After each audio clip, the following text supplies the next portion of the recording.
no estudo aqui nós estávamos falando do que Deus pede de nós. Deus pede para nós somente o possível, aquilo que o humano tem capacidade de exercer. Nem um encargo a mais, mas também a menos também não. Mas nada que não possamos nós exercer com excelência. E quer ver? A palavra de Deus em todo tempo lá vai dizendo assim: seja santo porque eu sou santo. Seja santo porque eu sou santo. E ele vai dizendo, vai reunindo as congregações e vai dizendo: seja santo porque eu sou santo. Aleluia. Ele é santo e pede o tempo todo para que nós venhamos a ser santos. Pastor falou aqui já, mas a gente é cheio de pecado, somos pecadores, né? A todo tempo nós erramos, então é impossível nós ser santo. Não, nós somos santos e somos santificados no sangue do Senhor Jesus. Porque ser santo não quer dizer que você não é. Ser santo, se você sabe o que significa a palavra santo? Santo é separado, consagrado.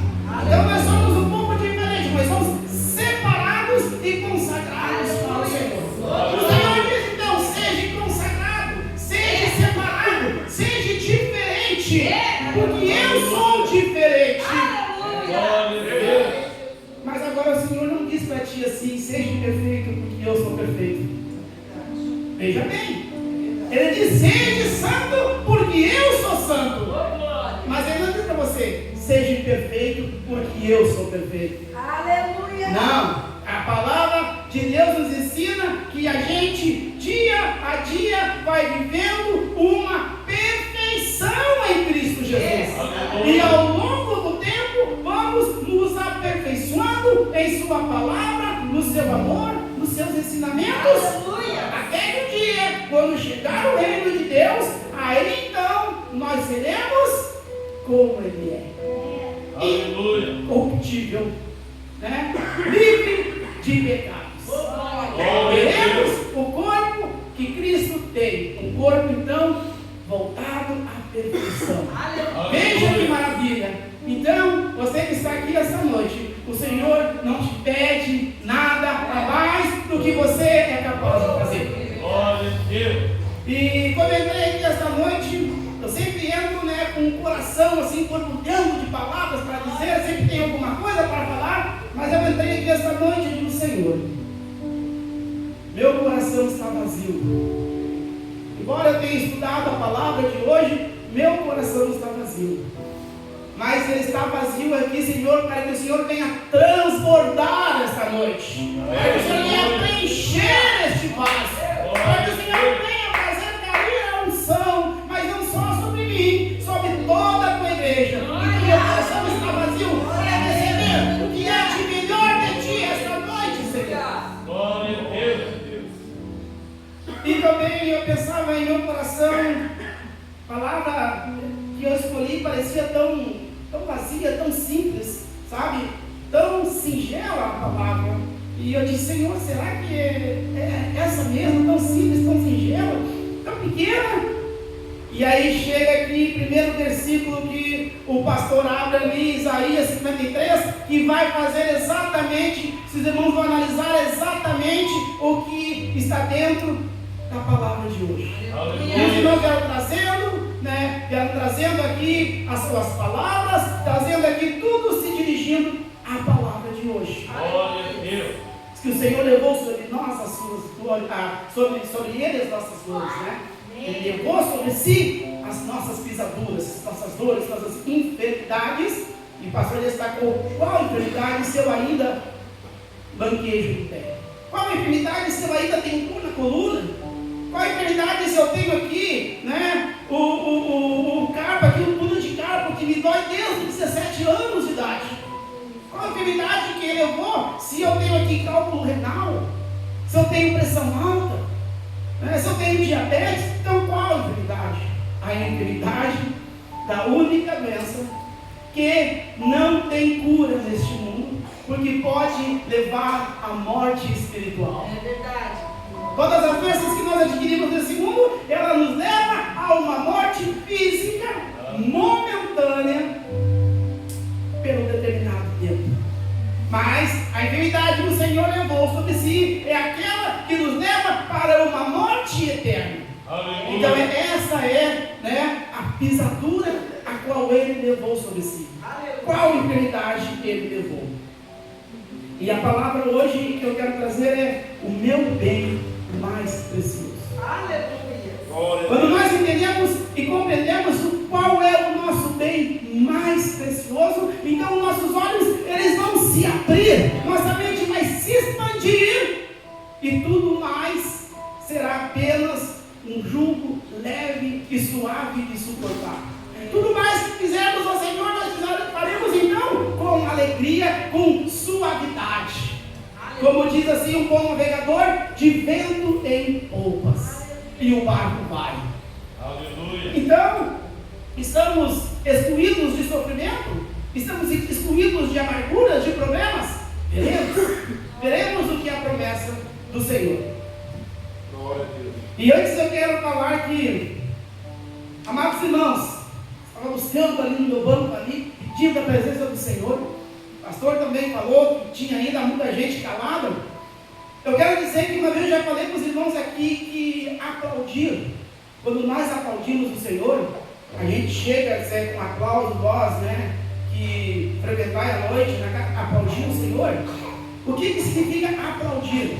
Quando a gente aplaude ao Senhor, a palavra aplaudir quer dizer escolher sem escrutínio, eleger sem escrutínio. O que é um escrutínio? Quando tem então ali um candidato ao qual a gente quer eleger como nosso superior, nosso guia, né? Então é feita a eleição. Só que a eleição é feita em quem? Em escrutínio, em segredo. O voto é secreto. Ninguém sabe quem você elegeu. Sabe-se que alguém chegou ao topo, mas ninguém sabe quem colocou.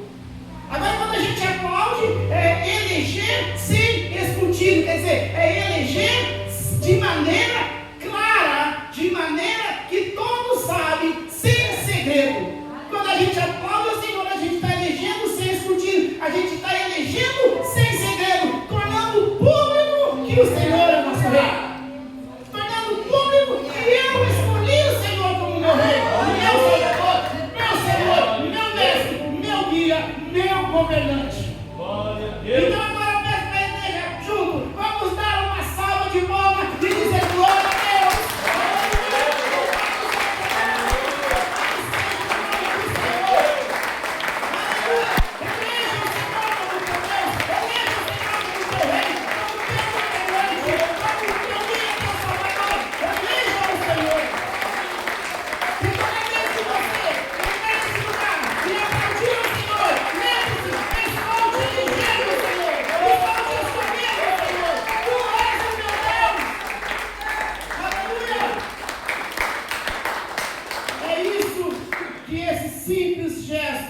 De bater com as mãos uma contra a outra, chamado palmas, significa.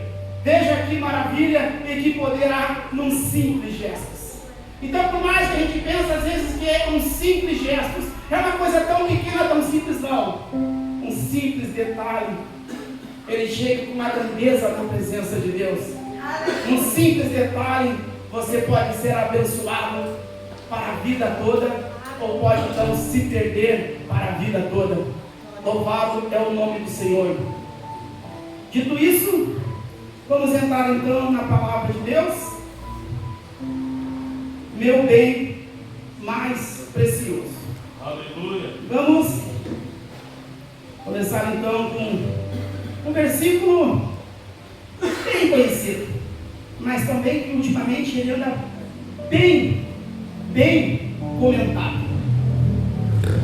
Vamos abrir lá em Salmos, no versículo 23. Agora, vamos conversar aqui um pouco. Versículo, né, amados irmãos? Alguns mais cultos, mais eruditos na palavra, dizem que Salmos, por ser um livro poético, né, por ser poesias, canções, não deveria se dizer versículos, mas sim verso, né? Porque Salmos, cada capítulo é um poema, né? Então, são versos.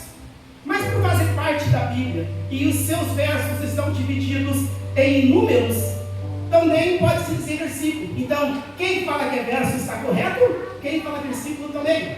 Então podemos chamar tanto de versículo aqui a quem quiser. Eu já vi gente ser corrigida por isso, mas é do entendimento, os dois estão certos. Então vamos lá, só o primeiro, que diz assim, bem conhecido: o Senhor é meu pastor, nada me faltará.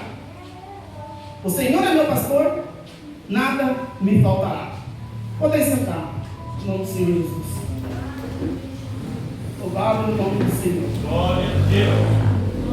Amados, esse versículo tenho analisado, tenho visto, tenho observado, tem gerado muitas polêmicas, não só esse versículo, né, mas como outros versículos também. Aqui é muito discutido a versão escolhida, o que estava escrito, o que o narrador falou no original. E alguns dizem que a palavra se perdeu ao longo do caminho após tantas e tantas traduções. E eu me lembro que antigamente, quando a gente ia ler a Bíblia, a gente tinha um cuidado especial. E os pregadores, eles ensinavam que não deveria se mudar nada da palavra de Deus. Não deveria se mudar nada do que está escrito na palavra de Deus. Ler, pedir orientação de Deus, buscar o entendimento para entendermos o que a palavra quer dizer. Aí alguns diz que o texto original é: o Senhor é meu pastor e ele não me faltará, né? Diz que não é: o Senhor é meu pastor e nada me faltará.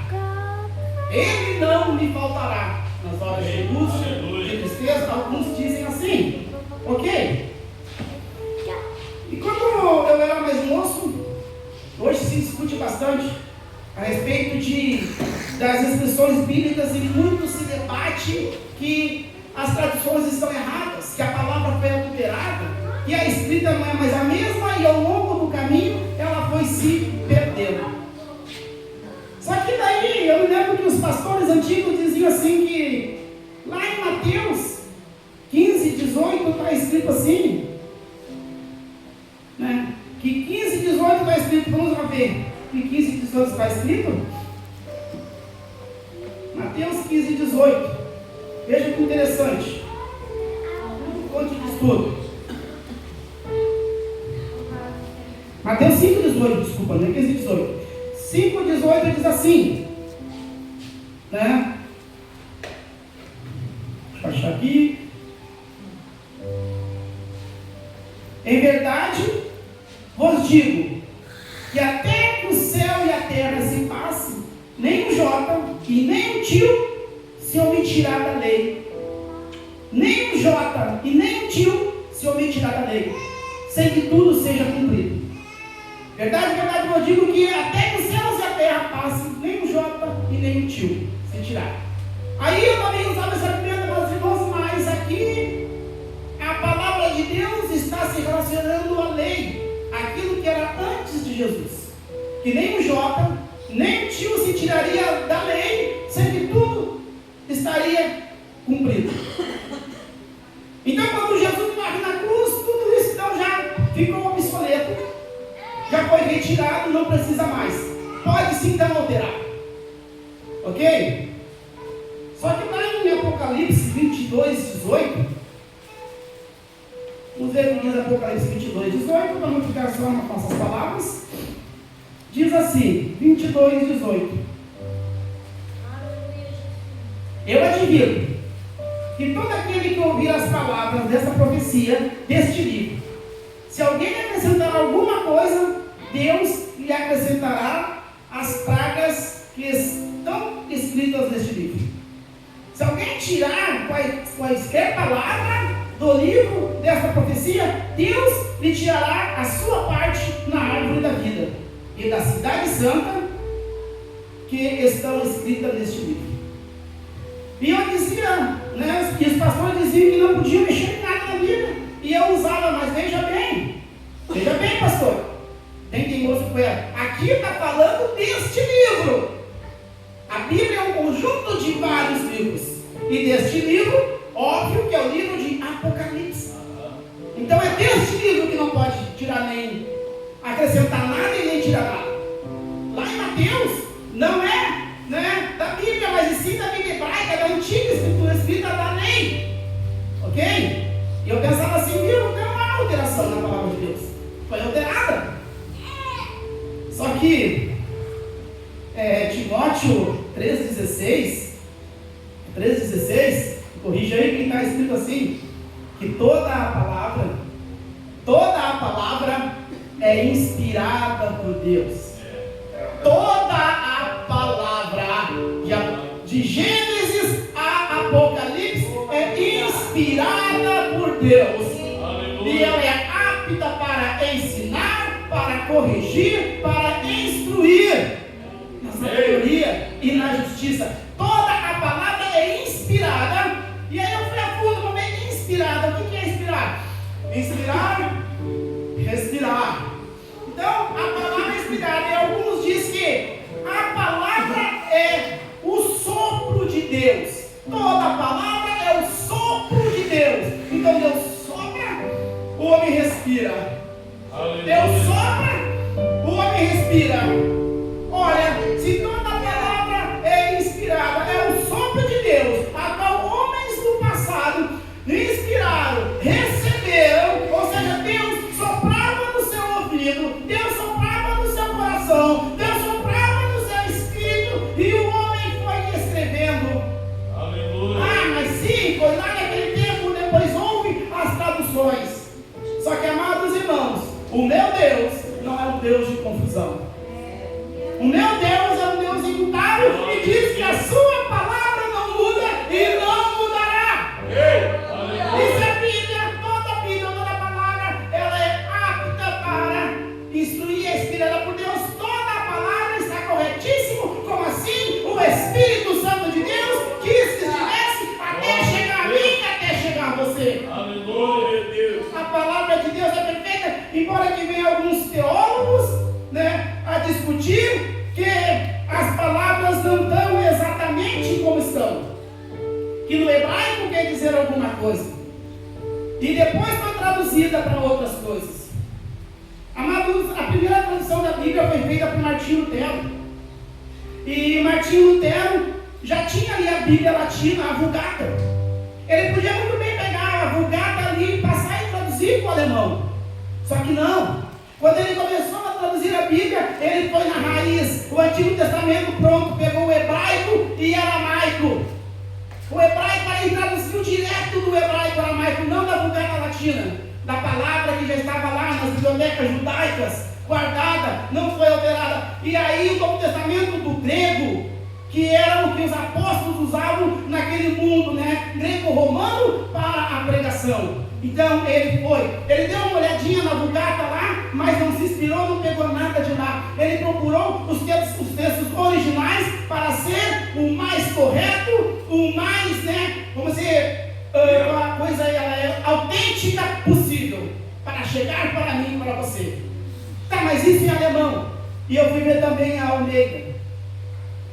A Almeida, ela seguiu a Bíblia em português, a Almeida, e tanto a Almeida revisada, atualizada, também usou essa fórmula. E não foi só a Almeida, mas também a Nova Versão Internacional e a Bíblia de Jerusalém. Todas usaram o aramaico, o hebreu, o aramaico e o grego. Então, o que eu creio que a palavra que está contida ali é verdadeira, autêntica, para nos levar à presença de Deus. E quando a gente abre esses debates, dizendo que está alterado um texto aqui, está alterado um texto ali, e as pessoas, elas já, né, abrem ali um espaço ou um precedente para vir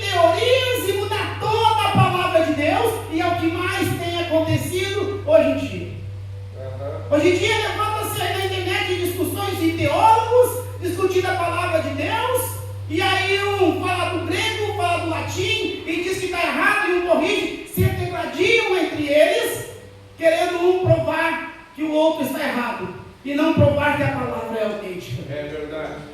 Aleluia. Fico se degladiando, mas a palavra de Deus diz ao contrário, diz para nós não quer perder tempo com discussões que não levam a nada, a não ser o aborrecimento daqueles que escutam, que ouvem. Pois há mentes cauterizadas, doutores da lei, que nem eles mesmos entendem aquilo que eles tanto pregam com veemência. Aleluia. E levanta-se debate, e se nós entrarmos nesse debate, nós vamos dar espaço para eles alterar a santa palavra de Deus. Mas o meu Deus não permitiu até hoje e não permitirá. Aleluia. Então eu fui buscar aqui também, amados irmãos, o significado deste versículo. O Senhor é meu pastor e nada me faltará. Ele ficaria assim: Yahvé Roi Lo Efrah. Fica Yahvé Roi Lo Efrah. Que Yahvé, todos sabem, significa Senhor. Roi, separado, é meu pastor. Lo é uma negação, pode ser tanto não como nada. E Efrah significa faltará. Então a palavra está correta no hebraico, que fica Yahvé Roi Lo Efrah. Aí podemos usar também carecerei, sentirei falta, que é o que eles podem usar. Carecerei ou sentirei falta. Não diz que o Senhor não me faltará. Diz realmente é que nada me faltará. A palavra está correta, o texto está correto. E aí você pode usar só no final ali esse Efrah, pode dizer: de nada carecerei, de nada sentirei falta, ou não minguarei em nada. Então o Senhor é meu pastor realmente e nada me faltará. Veja que maravilha, nada me faltará. Glória a Deus. Aleluia, Jesus. A tradução mais literal seria essa: o Senhor é meu pastor e nada carecerei, ou de nada carecerei, ou de nada sentirei falta. Aí já muda. Veja bem, nada me faltará, de nada carecerei, de nada sentirei falta alguma. Eu botei esse algum por mim mesmo. Não está no texto, certo? Imagina que o sentido ele foca no sentimento interno, né? Ele foca no contentamento interno de termos a presença de Deus em nossa vida. Porque o salmista Davi, ele quis dizer aqui, amados irmãos, que como ele sabia, ele era pastor, ele cuidava das suas ovelhas, ele pastoreava, o pastor já falou aqui que é pastorear, é alimentar, é cuidar, é tratar bem, é zelar, é dar a vida, é brigar com ursos, leões, lobos, raposas, não interessa o bicho que viesse pela frente. Ele se colocava na frente da ovelha e ele não deixava nem o mal atingir aquela ovelha na sua presença. E quando a ovelha estivesse debaixo dos seus olhos, debaixo da sua mão, sob a sua proteção, nem o mal atingiria a ovelha. A menos que essa ovelha fugisse, aí ela estaria sozinha. Quantas ovelhas Jonas nós temos por aí e depois se lamentam? Mas veja bem, nós vamos chegar lá ainda. Como o Senhor é meu pastor, o que eu tenho é o suficiente e não terei falta de mais nada. Por que, Davi? Porque a presença de Deus me basta.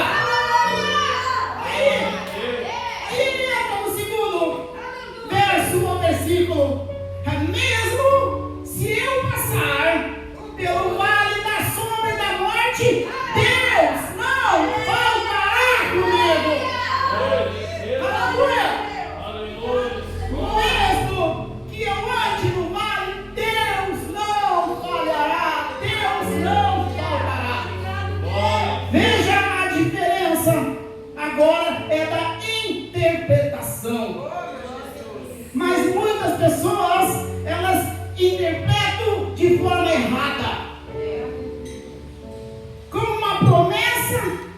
que nunca passarão por escassez, né, financeira. Veja bem, nunca passarão por escassez financeiras, por problemas ou dificuldades. Quando a pessoa lê dessa forma, o Senhor é meu pastor e nada me faltará, está correto. Mas vamos ver o que é este nada me faltará. As pessoas elas interpretam que não passarei dificuldade financeira, não terei problema algum, não terei, né, nenhuma angústia nessa vida, porque o Senhor é meu pastor e nada me faltará. Mas o Davi diz ali, ao contrário, ele diz o quê? Porque se o Senhor é meu pastor, o que eu tenho é suficiente. Veja bem, por isso que nada me faltará, porque se o Senhor é meu pastor, o que eu tenho é suficiente. Aleluia! Aleluia! E aí eu tenho enfermidade, e aí eu estou doente, e aí pode ser em fase terminal, e aí diz assim, mesmo que eu ande lá no vale da sombra da morte, o Senhor não faltará. Aleluia! Aí ele continua, faz-me deitar em pastos verdejantes, aí já é a morte maravilhosa. Deita em pastos verdejantes, e assim vai aquele salmo, e ele já entregou a sua vida ao Senhor, certo que passou pelo vale da sombra da morte, mas agora ele está vendo a glória de Deus, a morte maravilhosa de um cristão. Porque também tem um nosso irmão que diz, né, para mim viver é Cristo, morrer é lucro. Morrer é lucro e meu viver é Cristo. Entendeu? Tudo para ele era Cristo, não temia nem a morte, porque o Senhor, ele tinha no seu coração, ali como Davi, o Senhor é meu pastor. Né? E agora, amados irmãos, por que Davi pensava assim? Por que Davi diz que nada lhe faltaria? O Senhor é meu pastor e nada me faltará. Maravilha! Nós vamos ver lá,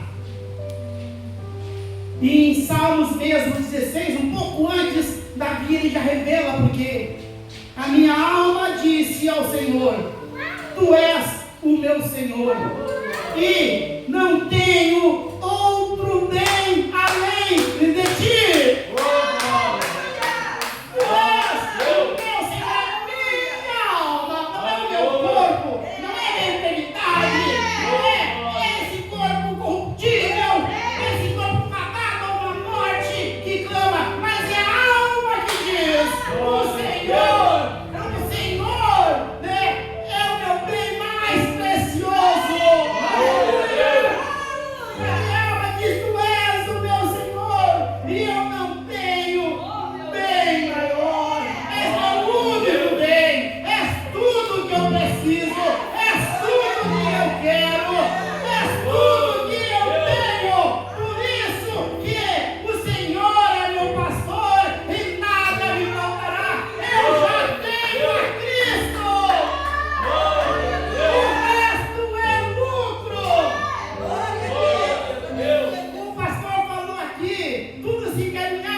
As maravilhas, as grandezas, as coisas desse mundo é como lixo, diz o pastor. Não, Paulo não falou lixo.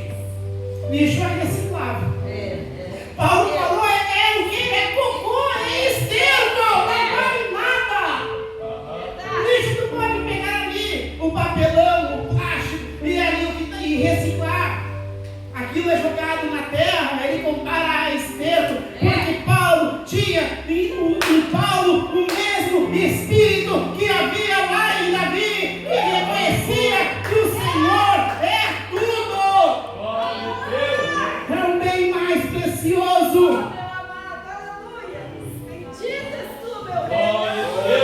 Aleluia, porque que Davi agia assim? Porque para ele o Senhor é o bem mais precioso. Aleluia. E ele diz, né, no verso, isso eu já falei, ele fala lá no verso, né, 16, 2 lá. Agora vejamos o que diz o Senhor Jesus.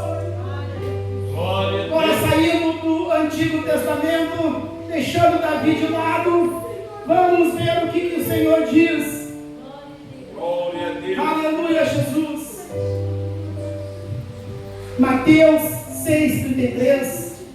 Os irmãos vão acompanhando, porque é importante nós acompanharmos, porque eu não quero deixar minhas palavras, mas a palavra de Deus. Mateus 6,33 diz assim: buscai primeiro o reino de Deus e a sua justiça, e todas as coisas vos serão acrescentadas.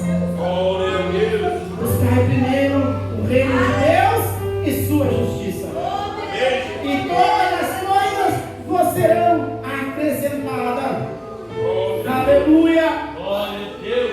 Louvado é o nome do Senhor Jesus. Quando o Senhor ele nos instrui para buscar primeiro o reino de Deus, Ele está dizendo ali que qual o teu objetivo maior? Ele pede para ti que seja colocado no teu coração aquele espírito que estava em Davi, a qual ele confessava, a qual ele dizia que o Senhor ele é o bem maior, e eu não tenho nesse mundo bem maior do que ti. E Davi passou por dificuldades, Davi passou por aflições, e quando Davi ele estava lá na ruína, no pó, sendo humilhado, perseguido, maltratado, amados irmãos, e pasmem, nossos maiores perseguidores são nossos parentes. Nossos maiores perseguidores são nossos irmãos carnais, às vezes irmãos espirituais, que têm inveja, que falam mal do trabalho, que não auxiliam e ainda criticam, causando uma tristeza. Isso é uma perseguição. A igreja do Senhor aqui no Brasil não é perseguida, mas dentro da congregação tem irmãos perseguindo irmãos. E na família, quando a gente faz um trabalho para Cristo, e aí começa as críticas, ele se acha santo, ele se acha importante, ele é o único filho de Deus, e vem as perseguições, pasme, mas Davi é perseguido pela sua própria família. E ele andou ali, miserável, bandoleiro. Sabe o que é andar bandoleiro, amados irmãos? Bandoleiro é bandido. Ele andou no meio de bandidos, achou abrigo no meio de bandidos, mas ele sempre trazia em seu coração: não tenho nada, eu tenho o Senhor, que é o bem maior.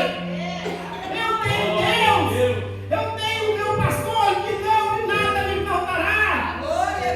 Quando ele recebeu uma pedrada na sua, né, o povo, ele passou, o povo começou a apedrejar ele ali, e aí seus ali soldados amigos, ele deixa, quem sabe assim o Senhor terá misericórdia de mim. Ele se humilhava, ele não ia, né, enfrentar, porque ele sabia o bem que ele tinha. Aleluia. Ele sabia qual era o seu tesouro e onde estava seu tesouro, qual era o seu bem mais precioso. Aleluia. Louvado é o nome do Senhor Jesus. Quem pode aplaudir esse Deus aí? Aleluia.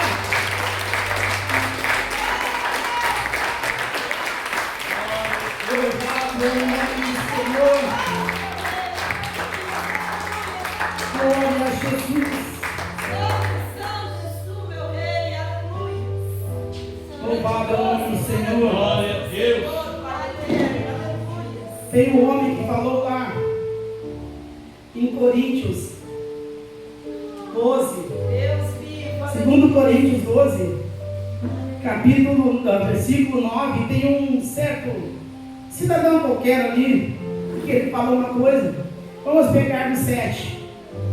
E para que não me exaltasse pelas excelências das revelações, foi-me dado um espinho na carne, a saber, o mensageiro de Satanás, para me esbofetear, a fim de não me exaltar. E 3 vezes orei ao Senhor para que afastasse de mim, mas Ele disse: a minha graça te basta. A minha graça te basta. Aleluia. 3 vezes pedi, e o Senhor disse: a minha graça te basta, Paulo. É na fraqueza, né, que tu é fortalecido. É na fraqueza que eu opero, que eu aperfeiçoo. E veja bem, alguns aqui diz que literalmente um homem, né, chegou e esbofeteou Paulo, né, e ele ficou ali envergonhado e levou para aquilo o resto da vida. Mas não, Paulo era um cristão, Paulo era um servo do Senhor, Paulo perdoou aquele homem. Não, e alguns historiadores já vão além, diz que Paulo tinha uma enfermidade que não tinha cura. Uns dizem que devido àquela visão a qual ele teve de Cristo a caminho de Damasco, causou sequelas em sua visão, e ele ficou, né, depois de um tempo com uma sequela terrível e tinha um problema de visão. Tanto que mais adiante ele fala ali na carta: ó, veja com quão grandes letras eu vos escrevo. E também diz assim: eu sei que se possível fossem vocês, tirariam vossos olhos e dariam a mim. Isso prova que ele tinha um problema de visão muito severo. Veja, Deus encheu ele da graça, encheu ele, né, da unção, do poder do Espírito Santo, mas não tirou dele um problema físico, que ele ganhou por causa da sua rebeldia contra a igreja de Deus. Mas ele seguiu. E o termo espinho na carne também no Antigo Testamento era usado para aqueles povos lá que vinham contra Israel, que lutavam contra o povo. Era um espinho contra o povo de Deus. Alguns dizem também que esse espinho na carne que ele tinha justamente era a perseguição de falsos discípulos, falsos homens de Deus, que faziam uma perseguição velada contra a sua palavra. Que chegava aqui, a gente estudou aqui, ele trazia a mensagem de Deus poderosa, e os homens se alegravam com ele, pelas costas ele saía, e aqueles homens já começam a fazer ali um monte, né, de intrigas com o povo, e joga o povo contra ele. Outros dizem que o espinho que ele tinha era uma tristeza, uma depressão, algo que causava para ele tamanha tristeza, porque ele sofria pela igreja de Deus, que era rebelde. Estava sempre rebelde, sempre pecando, e ele sempre corrigindo, sempre instruindo. E ele diz: nisso eu vos louvo, e nisso eu não vos louvo, nisso eu me agrado por vocês, nisso eu me entristeço. Ele sofria por causa da igreja de Deus, também mostrando que a igreja de Deus não é perfeita, ela é santa, porque ela é feita de homens e de mulheres que Deus pede para ser santo e não perfeito. Sejamos santos, sejamos separados, diferentes, e a perfeição deixa que Cristo venha fazer em nossa vida, dia a dia, ouvindo a palavra. Basta dizermos uma coisa: o Senhor é o meu pastor e nada me faltará. Aleluia. Jesus também diz assim, além de dizer que no mundo tereis aflições. No mundo tereis aflições. Mas tem de bom ânimo. Eu venci o mundo. Olha, eu venci o mundo. Ele teve as mesmas aflições. Ele andou neste mundo e ele teve aflições e ele venceu esse mundo. Logo, nós teremos aflições. Mas em nome de Jesus, se nós colocarmos Ele à nossa frente, se Ele for o nosso bem maior, se eu me convencer que a graça de Deus me basta, aleluia. Se eu me convencer que eu tenho que buscar primeiro o reino de Deus, se eu me convencer que deve haver em mim, habitar em mim, o mesmo Espírito que estava em Davi e que estava em Paulo, passarei cantando por cima de toda a tribulação, de toda a dificuldade. Agora, amados, peço que vocês não se entristeçam, não se desanimem, por assim dizer, Não fiquem assim, perturbando os vossos corações, se por acaso vocês passarem por tristeza, devido a um problema. Ah, mas eu estou desempregado, eu estou tão triste porque eu estou desempregado, então eu estou pecando, porque a Bíblia diz assim, não andeis ansioso por causa alguma. Não, você é um ser humano, faz parte da sua vida ter tristeza, essa é a sua missão. Você precisa de um trabalho para sustentar a sua casa, a sua família, você vai ficar triste, você vai se entristecer. Paulo estava triste. Jesus como estava Jesus no Getsemane, orando, como que era? Ele sentiu o quê? Grande aflição. É normal, é humano. Se você está com uma enfermidade que lhe dói, lhe causa dor, lhe causa entristecimento, lhe causa angústia, lhe causa aquela agonia, aquele incômodo, ah, mas eu fico tão preocupado com isso e eu procuro, então, eu estou ansioso. Não, são nossas aflições. Mas apenas temos que saber, o meu Senhor passou por coisa pior. E o meu Senhor me venceu tudo isso. E Ele me prometeu que eu serei vencedor em seu nome. Ele prometeu o quê? Não prometeu mansões. Ele não prometeu carrões. Ele não prometeu, terras. Nem ouro. Prometeu algo maior. Ele prometeu que nós sairíamos desse mundo vencedores. Vencedores. Quando sairmos desse mundo, não sairemos derrotados, nós sairemos vencedores. Mas ele diz, as outras coisas vão ser acrescentadas. Também é uma promessa, mas aí é contigo, meu irmão.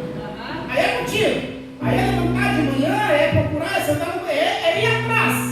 E o Senhor vai abençoando. Foi assim lá com José. Aleluia. Foi assim com Abraão, foi assim com Jacó. Ele vai acrescentando, mas foi assim com Davi. E veja bem que Davi, na humildade, buscava o Senhor. Mas quando ele é colocado novamente no trono de um rei, ele alcança ali o seu lugar de direito e ele recebe então a glória sobre o povo. Ele também continuou dizendo, o Senhor é meu bem maior. Lá na angústia, ele dizia, e na riqueza ele continuou. O dia aqui, eu falei que, no estudo que nós tivemos, que muitas vezes, veja bem, muitas vezes, não é sempre, muitas vezes a luta, a tribulação, a angústia, não nos separa de Deus. Às vezes ela nos leva para perto. E ao contrário, a prosperidade, a riqueza, se não tivermos sabedoria e a consciência de que o Senhor é meu bem maior, essa sim pode me afastar de Deus. Surgem oportunidades, surgem momentos, surgem coisas que antes eu não poderia fazer por falta de recurso, mas agora eu tenho. Busque o reino de Deus com sabedoria, sua justiça, em primeiro lugar. Diga, o Senhor é meu pastor, nada me faltará. Por quê? Porque o Senhor está comigo e a graça dele me basta. Se ele é meu pastor, então eu não preciso, não me falta, não é que não precise, mas não me falta, ou eu não sentirei falta daquilo que eu não tenho, ou daquilo que eu perdi, porque certamente o Senhor há de recuperar tudo aquilo que me foi tirado. Mas não fique pensando que este mundo é uma maravilha. Mesmo que você esteja sendo popular, nadando em dinheiro. Mesmo que esteja nadando em dinheiro, você pode estar com a sua conta bancária bem resolvida, com a sua carteira cheia e o coração também cheio de problemas. Você pode ter problema familiar, você pode ter problema conjugal, você pode ter problema com seu filho, você pode ter enfermidade, porque nós somos humanos, somos propícios. Não é o dinheiro que vai dizer para mim se eu tenho ou não tenho tal enfermidade. Quantas pessoas aí, muitas vezes cheias do dinheiro e com doenças incuráveis, gastam sua fortuna em busca de uma cura. Temos também aquela mulher, lá com fluxo de sangue. tinha muitas posses. Ela tinha todo o dinheiro e diz a Bíblia que ela gastou toda a sua fortuna tentando uma cura. Ah, mas quando ela vê aquele homem ali, e aí os olhos dela abrem, e ela entende que aquele homem que ali passava era a solução para a sua vida. Ela tinha encontrado um bem maior para ela. Então ela se joga, ela se arrasta, ela se humilha e ela pede: se eu tocar só na orla dos vestidos. O que ela não encontrou no ouro e na prata, ela encontrou em Jesus. Oh, glória a Deus! Ela encontrou em Jesus. E esse mesmo Jesus hoje está aqui esta noite. Hoje Ele se apresenta para você. Ele pede: me elege como teu Deus, como teu Senhor, teu governador. Me elege como Salvador da tua vida. Aplaudir ao Senhor. Nós queremos entrar à noite a casa. Pode aplaudir o Senhor, pode dar a sua glória a Deus. Seja manifesto a todo homem, né, a tua dedicação ao nosso Senhor Deus. E deixa habitar em nós. Deixa habitar em mim. Deixamos habitar no meio da igreja o Espírito de Davi, o Espírito de Paulo. E quando diz: o Senhor é meu pastor, nada me faltará, porque Ele para mim já é tudo. E o outro diz: a tua graça, aí é Deus que fala, a tua graça, a minha graça te basta. E Paulo entendeu: se a graça do Senhor nos basta, não precisamos mais nada. Louvado seja o nome do Senhor. A salva de palmas para esse Deus.